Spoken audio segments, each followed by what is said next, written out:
क्रिप्टी shadow YouTube channel में आप सभी का स्वागत है आज की एक और नई कहानी में। तो चलिए पढ़ते हैं आज की कहानी की ओर। राहुल और उसकी पत्नी नेहा अपने बेटे आरव के साथ शहर के बाहरी इलाके में एक नया घर खरीदा था। यह घर थोड़ा पुराना था लेकिन बहुत बड़ा और खूबसूरत था। जब वे पहली बार घर में पहुंचे तो घर की खामोशी और चारों ओर फैली पुरानी चीजें उन्हें अजीब लगने लगीं, लेकिन उन्होंने इसे नज़रअंदाज कर दिया। शुरू के कुछ दिन सामान्य रूप से बीते, लेकिन धीरे धीरे अजीब घटनाएं होने लगीं। रात के समय राहुल को ऐसा महसूस होता जैसे कोई उसे देख रहा हो।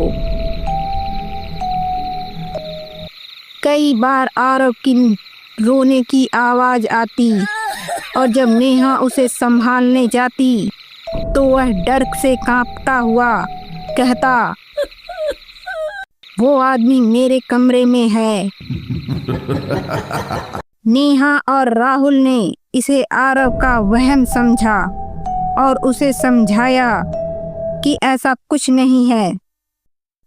लेकिन एक रात जब नेहा सो रही थी, उसके बिस्तर के नीचे किसी के सांस लेने की आवाज सुनी। तुरंत उठकर राहुल को जगाने लगी, लेकिन राहुल को कुछ सुनाई नहीं दिया। अगले दिन आरव ने अचानक से खाना छोड़ दिया और चुपचाप अपने कमरे में बैठने लगा। वह बार बार कहता, माँ वो आदमी फिर आ गया। नेहा और राहुल ने अब इस बात को गंभीरता से लेना शुरू कर दिया। एक रात जब राहुल और नेहा सो रहे थे, उन्होंने घर के अंदर से जोरदार आवाजें सुनी। जब वे उठकर देखने गए तो घर का हर कोना ठंड से जम गया था और दीवारों पर अजीब निशान थे। राहुल ने ध्यान दिया कि ये निशान बिल्कुल वैसे ही थे जैसे आरव ने उसे बताया था। उसी रात जब राहुल आरव के कमरे में गया तो उसने देखा कि एक छाया जो इंसान जैसी दिख रही थी आरव के बिस्तर के पास खड़ी थी। राहुल की सांसें थम गई। वह छाया धीरे धीरे मुड़ी और राहुल की ओर बढ़ने लगी। उसकी आंखों में अजीब सी चमक थी। राहुल ने तुरंत नेहा को पुकारा और वे दोनों आरव को लेकर कमरे से बाहर भागे। राहुल ने अपने एक पुराने दोस्त जो एक तांत्रिक था उसको बुलाया।